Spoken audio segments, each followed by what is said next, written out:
Good morning. Good morning, everybody. This is Martin. August 24th, I think, 2025. Right now I'm in Valley Stream, Long Island. Going for a little walk. Last couple days here. We're gonna head back to Phoenix for a couple weeks. Spend some time with the family. And then we booked a flight to Hong Kong. So we're gonna relocate to Hong Kong for, I don't know, maybe a year or so. Kind of see what we can do there. I know Rita, my wife, is from Hong Kong, so she's got a lot of friends back there. She's got some family. She wants to see completely different lifestyle than living in the United States. Hong Kong's a really awesome place. The transportation is fantastic. You don't really need a car there. You can get one, but it's so easy to get around. The MTR, the trains are just fabulous. They will take you anywhere and everywhere. And if you need to go further out than the trains will take you, you can catch a bus, you can catch a taxi, and you can walk. So we will be walking a lot more. Back in 2014, I spent about a year in Hong Kong, so I know the lay of the land a bit, kind of familiar with it. Should be an adventure, that's for sure. So these videos I'm going to be posting, I'm going to talk to you guys about kind of my life. I don't want to be like totally self-indulgent. That's not what it's about. It's about the choices that I made and why I've made those, and just kind of how I've chosen to live my life on my own terms. Do what I want to do without having to conform too much. I mean, there's a system that we all live in that we have to participate in. You got to bring in some cash. You got to play by the rules, of course. And I can do all that. So it's been an adventure. If I died tomorrow, I would feel like I was fulfilled, like I've lived a good life. I've learned so much about myself. So I'll talk to you guys about my life purpose, some like what I think we're here for. And that's just me. I don't try and preach that or put that on anybody else. I just take it for what's best for me and why I'm here. So we can get into that a bit, I guess. I believe I'm here to grow. I believe I'm here to learn. I understand that life is not all peaches and cream, as they say. There's suffering involved. Yeah, that's a part of the deal. Or I should say there's pain involved. There's a saying that I love called pain is inevitable, suffering is optional. I try and live by that.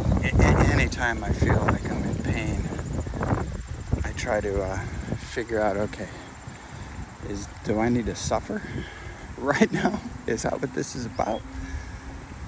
Or can I engage some detachment so that I can learn what this message,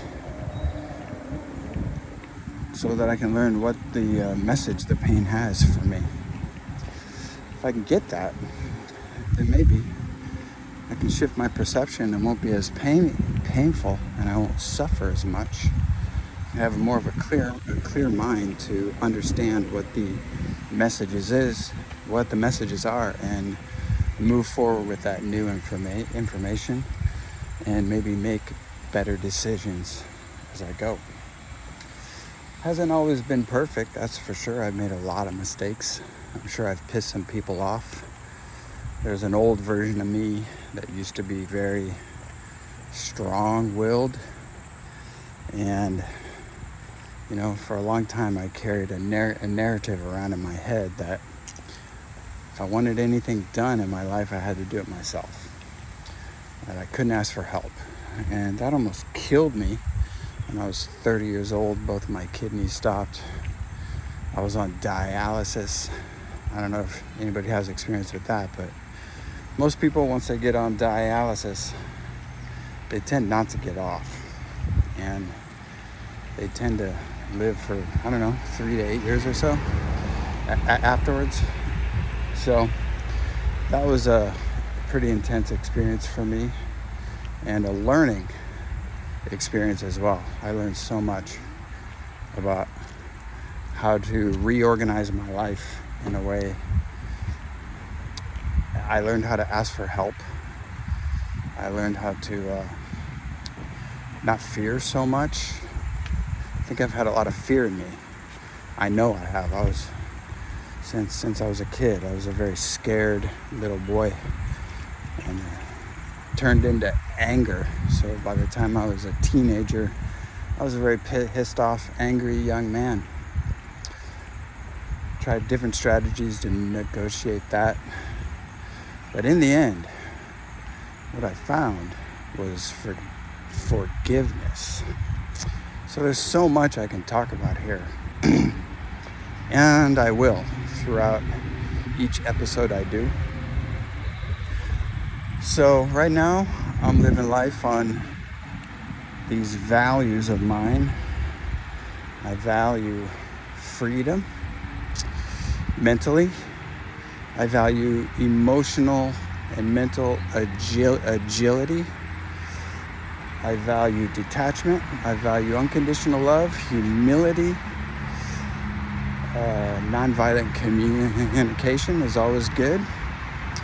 And having the skills to be able to implement that is important. I value being a good listener. Try and do my best with that. Not always perfect, of course.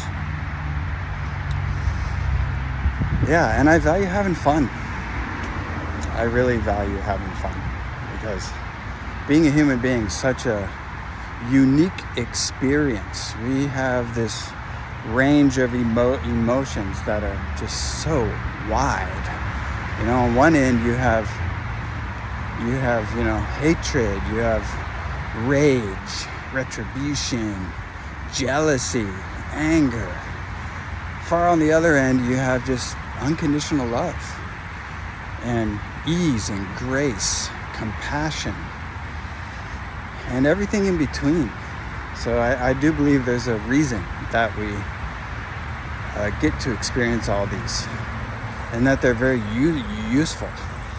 And in those moments of experiencing them, no matter what they are, if we're able to detach a bit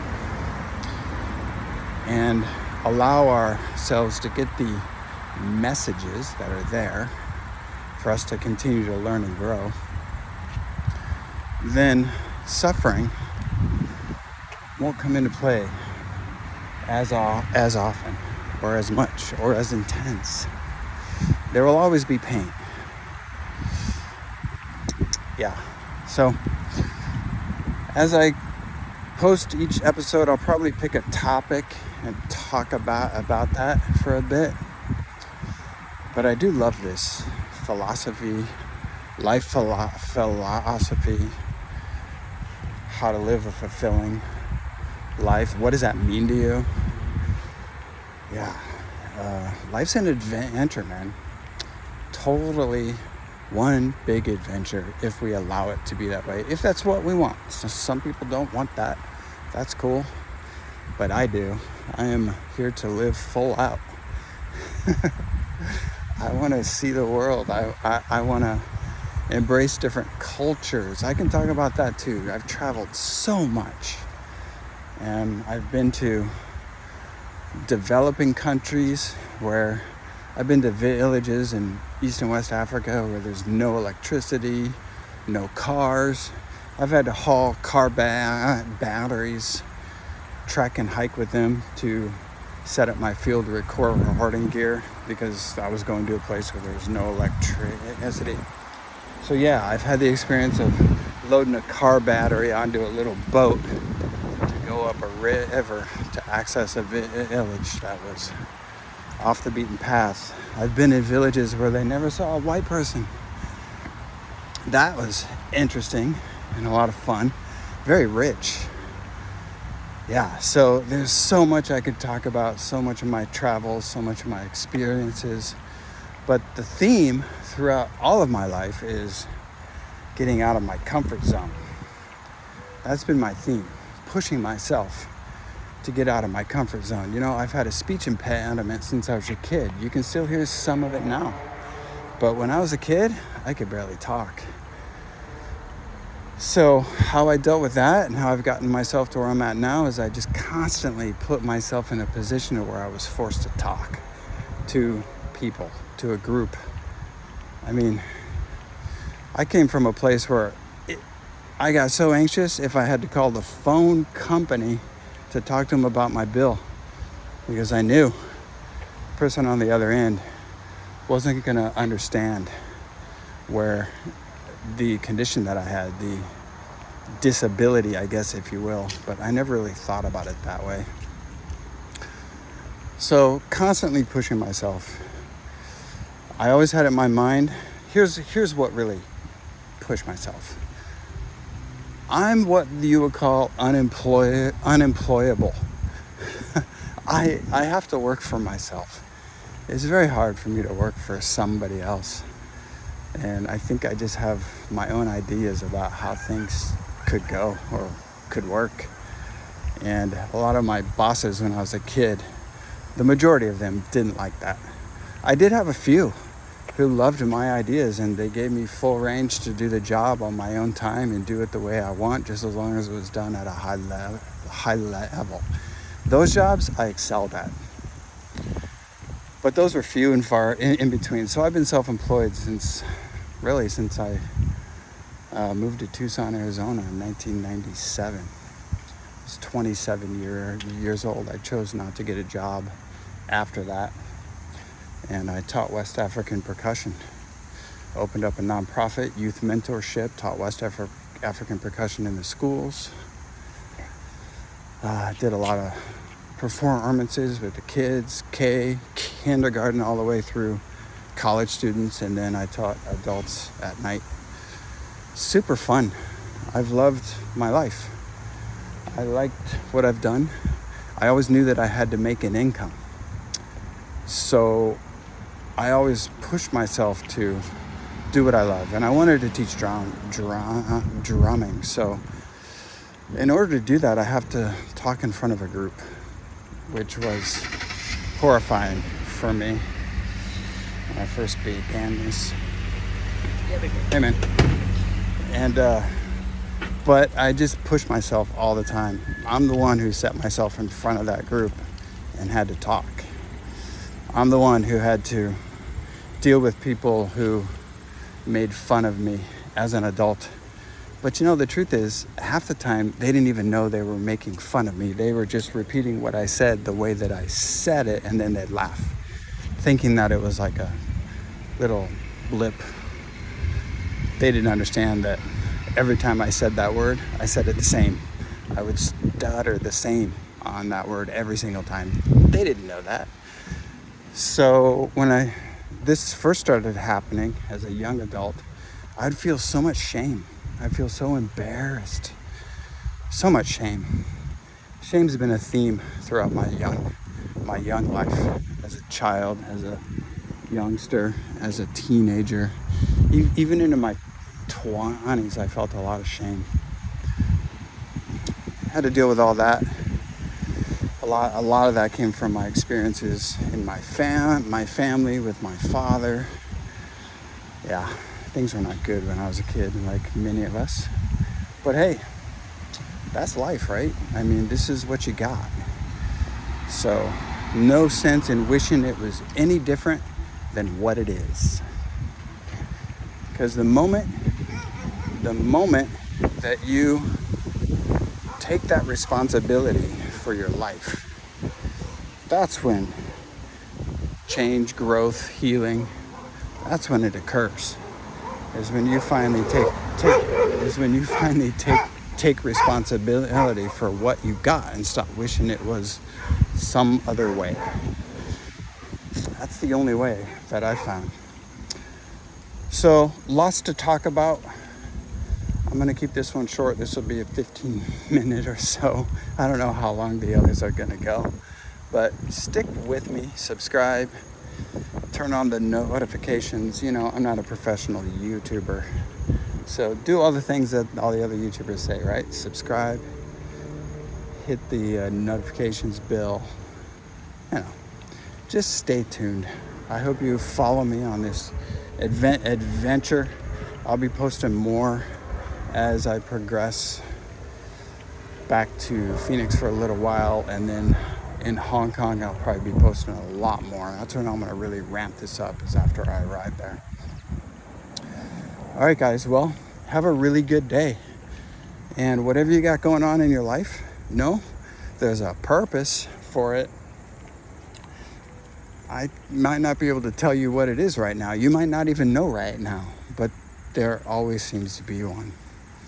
If we look deep enough, if we detach enough so that we can see from a distance, and I mean that like metaphorically or ethereally, a little mysticism involved, that's been important for me too. I'll talk about all that stuff too. Then life doesn't have to be so hard. Really, no matter what's going on around you, we have more control than we think. If we just enjoy it, enjoy whatever's going on around us. And I know that seems kind of crazy, but there is ways that we can continue to feel good. And it's important because when we feel good, then we can help. When we're in a state of suffering, it's hard to help. It's hard to help anybody else.